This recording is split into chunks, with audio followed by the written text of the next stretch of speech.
Baik, selamat siang para siswa kelas 10 peserta pengenalan lingkungan sekolah. Perkenalan terlebih dahulu, nama saya adalah Bapak Ignatius Sugiono dan di sini saya akan membawakan materi tentang apa hubungannya SMK dengan masa depan Anda. Jadi seperti yang kita ketahui bersama bahwa untuk menuju ke masa depan itu ada 3 jalur. Yang pertama adalah prestasi, yang kedua adalah wirausaha, dan yang terakhir adalah sekolah. Nah, sekolah adalah jalur untuk menuju ke masa depan yang paling mudah. Nanti akan saya jelaskan alasannya di materi berikut ini yang akan saya sampaikan sebentar lagi. Silahkan Anda saksikan presentasi berikut ini.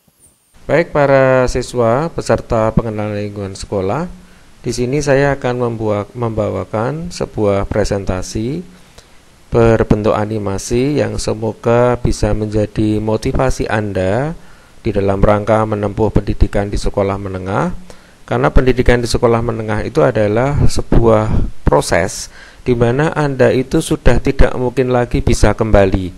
Dengan demikian, mau tidak mau Anda harus terus maju menggapai masa depan dimulai dari jenjang pendidikan sekolah menengah atas, entah itu SMK, entah itu SMA.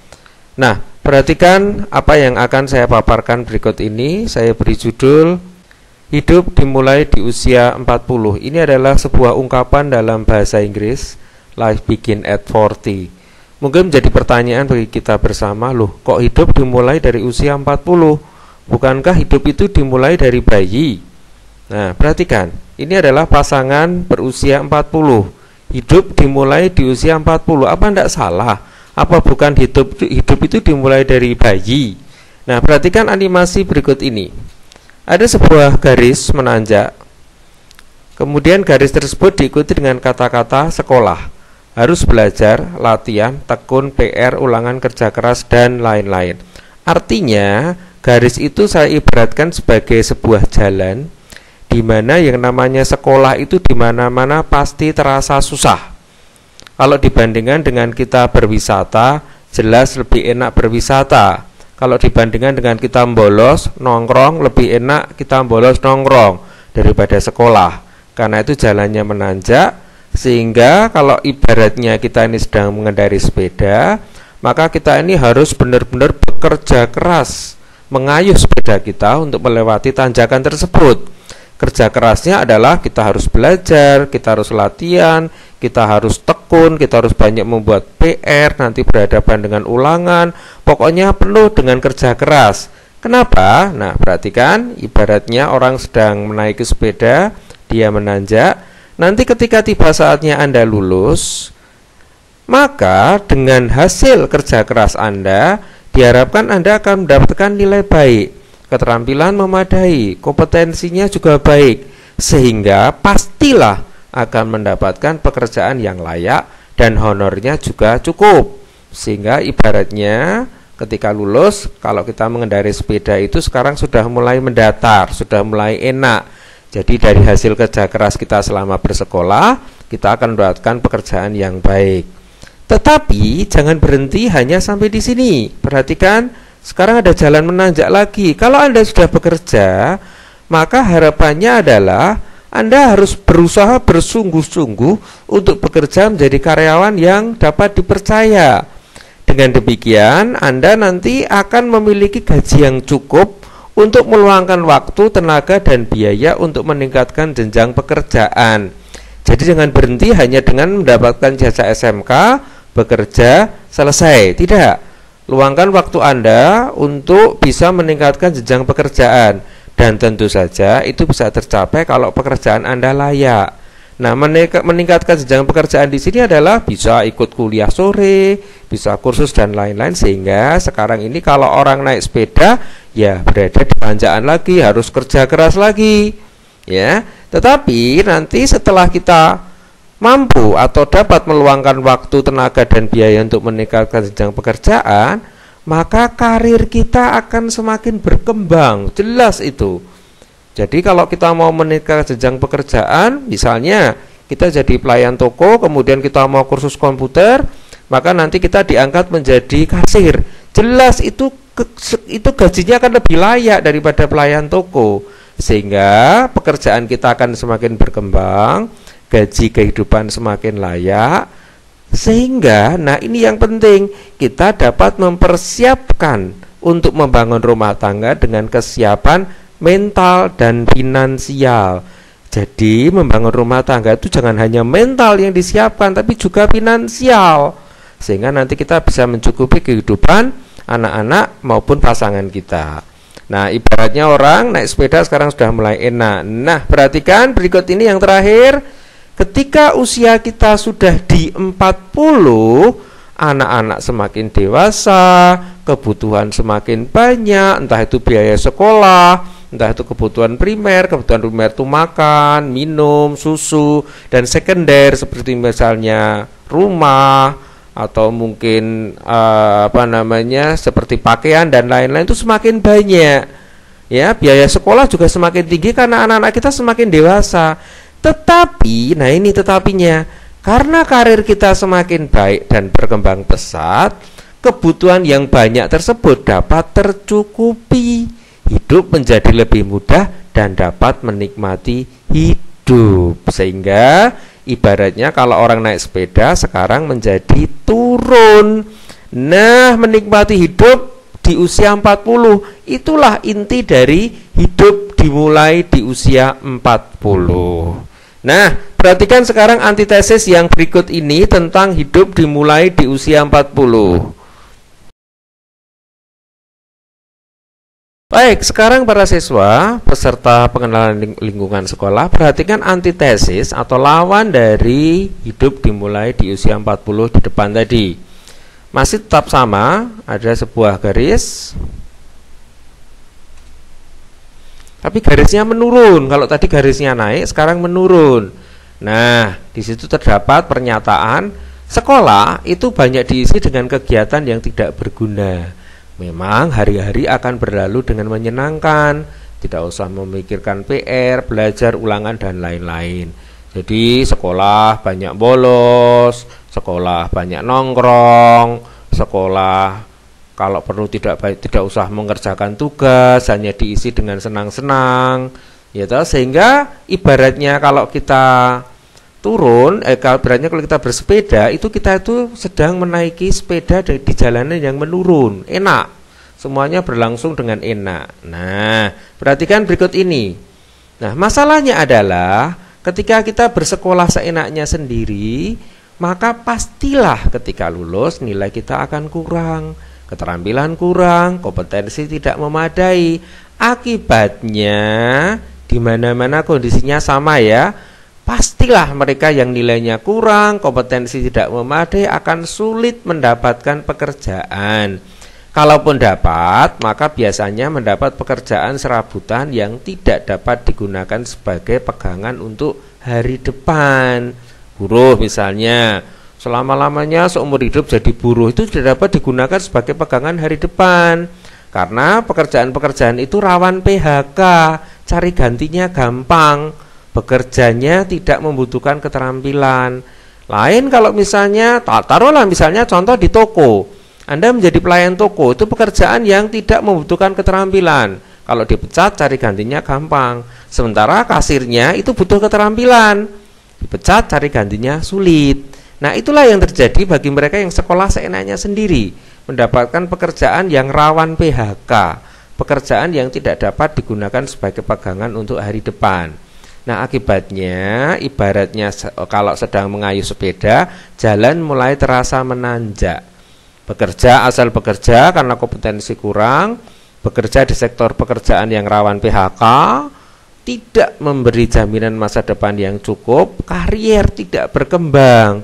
Biasanya mereka-mereka yang nilainya kurang, kompetensi kurang, itu bekerja di perusahaan-perusahaan kecil, di mana kariernya itu tidak akan bisa berkembang. Akibatnya karena usia sudah mencukupi, menikah dengan persiapan finansial yang kurang memadai. Jadi hanya mental tok yang disiapkan, finansialnya tidak memadai. Akibatnya, nah sekarang mulai terasa berat. Nah, akan lebih berat lagi ketika usia sudah menginjak 40. Hidup semakin sulit, anak-anak bertambah dewasa, membutuhkan banyak biaya, padahal daya dukung finansial kurang. Sekarang ini biaya pendidikan itu di mana-mana mahal. Kuliah maupun sekolah menengah atas, entah itu di negeri, di swasta, biayanya hampir sama dan mahal. Karena himpitan berbagai macam kebutuhan hidup, maka hidup menjadi tidak dapat dinikmati. Tidak bisa berwisata di setiap hari Minggu, tidak bisa bercengkrama dengan keluarga di hari Minggu, karena harus tetap terus bekerja. Sehingga akibatnya usia semakin tua, malah harus bekerja lebih keras. Sehingga sekarang ini mengayuh sepedanya berat sekali. Karena itu para siswa, sebagai motivasi kepada diri Anda, marilah kita bersama-sama bertekad. Di SMK ini saya akan belajar sungguh-sungguh. Besok saya akan mendapatkan pekerjaan yang layak, sehingga harapannya di usia 40 saya sudah memiliki pekerjaan yang layak, saya bisa menghidupi keluarga saya. Jadi Anda mau laki-laki mau perempuan sama saja, sehingga nanti di usia 40 hidup saya akan menjadi semakin lebih bisa saya nikmati. Nah, itu akan terwujud sekali lagi para siswa kalau Anda mau belajar sungguh-sungguh di SMK Kristen 1 Magelang.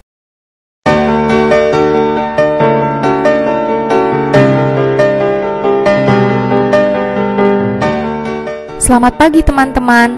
Saya adalah murid SMK. Saat ini saya duduk di kelas 11. Sebenarnya saya baru akan lulus tahun depan, tetapi saya tidak bisa berhenti memikirkan apa yang akan saya lakukan setelah lulus SMK nanti. Sebagai siswa SMK, saya memiliki 3 pilihan masa depan: bekerja, kuliah, atau berwirausaha. Memilih salah satu dari ketiganya sangat sulit. Saya benar-benar bingung. Saya pribadi ingin bekerja, tetapi saya masih belum tahu sebaiknya bekerja sebagai apa dan bagaimana jenjang karir pekerjaan tersebut di masa yang akan datang. Bagaimanapun juga, saya ingin memiliki karir yang cemerlang di masa depan. Orang tua saya agak keberatan bila saya bekerja di kota lain. Oleh sebab itu, saya harus mencari pekerjaan di kota tempat tinggal saya saat ini. Nah, jadi bingung deh. Saya harus mencari informasi lowongan kerja di mana dan pekerjaan apa saja yang sesuai dengan keahlian yang saya miliki. Kalau teman-teman saya, banyak yang ingin melanjutkan kuliah. Menurut mereka, menjadi mahasiswa itu keren sekali. Saya sendiri masih bingung. Kalau saya kuliah, saya mempelajari bidang studi apa ya? Saya takut apabila pilihan yang saya ambil salah, nanti justru saya yang akan menyesal. Dan yang lebih saya takutkan lagi adalah waktu yang terbuang sia-sia karena pilihan yang salah itu. Sampai suatu hari, saya berdiskusi dengan wali kelas saya. Beliau menyampaikan bahwa di SMK terdapat program transisi menuju karir masa depan yang akan membantu kita para siswa SMK untuk dapat menentukan pilihan masa depan dengan lebih baik. Program tersebut melibatkan para konselor, wali kelas, bursa kerja khusus di SMK, serta guru-guru lain. Program ini terdiri dari 4 bagian. Yang pertama adalah kesadaran diri. Pada tahap ini, kita akan melakukan beberapa kegiatan yang akan membantu kita menyadari kelebihan dan potensi apa saja yang kita miliki dan masih dapat dikembangkan lagi. Setelah kita menyadari apa kekuatan kita masuk ke tahap selanjutnya, yaitu kesadaran akan peluang. Pada tahap ini, kita akan melakukan beberapa kegiatan untuk melihat berbagai peluang yang ada, baik peluang kerja, kuliah, maupun usaha. Untuk pilihan bekerja, kita akan mendapatkan informasi mengenai pekerjaan apa saja yang ada, apa tugas dan tanggung jawab pekerjaan tersebut, serta keahlian apa saja yang dibutuhkan. Untuk pilihan kuliah, kita akan mendapatkan informasi tentang bidang studi apa saja yang ada, hal apa yang akan dipelajari pada bidang studi tersebut, serta prospek bidang studi tersebut di masa depan. Sementara itu, untuk pilihan berwirausaha, kita akan melihat pengalaman para wirausahawan dalam menjalankan usaha mereka. Dan juga kita akan mendapatkan informasi mengenai bidang usaha apa saja yang masih prospektif. Setelah mengenal kelebihan dan potensi diri kita, serta mengetahui apa saja peluang yang ada bagi kita akan mempertimbangkan pilihan masa depan pada tahap selanjutnya, yaitu tahap pengambilan keputusan. Pada tahap ini, kita akan mempertimbangkan secara matang setiap peluang yang ada. Apakah peluang tersebut baik dan sesuai dengan diri kita? Setelah menentukan pilihan, kita masuk ke tahap terakhir, yaitu tahap persiapan masa depan. Bila kita ingin bekerja setelah lulus SMK, kita harus mendaftarkan diri di bursa kerja khusus. Di sana, kita dapat melihat info lowongan pekerjaan apa saja yang tersedia bagi kita. Lalu, kita membuat CV dan surat lamaran untuk proses yang paling penting, yaitu melamar pekerjaan. Apabila kita ingin kuliah, pada tahap ini, kita akan memutuskan bidang studi apa yang akan kita pelajari, mendaftarkan diri di perguruan tinggi, dan mempersiapkan diri untuk ujian masuk. Jangan lupa, kita juga perlu untuk memikirkan apa yang akan kita lakukan setelah lulus kuliah nanti. Jika kita ingin berwirausaha, di tahap ini kita akan menyusun rencana bisnis dan mempersiapkan modal usaha. Menyusun rencana bisnis termasuk menentukan sasaran konsumen, lokasi tempat usaha, rekan untuk bekerja sama, dan siapa kompetitor kita. Wah, senangnya! Dengan program transisi menuju karir masa depan, saya tidak bingung lagi. Melalui seluruh proses ini, saya akan mempersiapkan masa depan saya dengan lebih seksama. Ayo teman-teman, tunggu apa lagi? Jangan ragu untuk minta bantuan sekolah agar masa depan kita lebih sukses.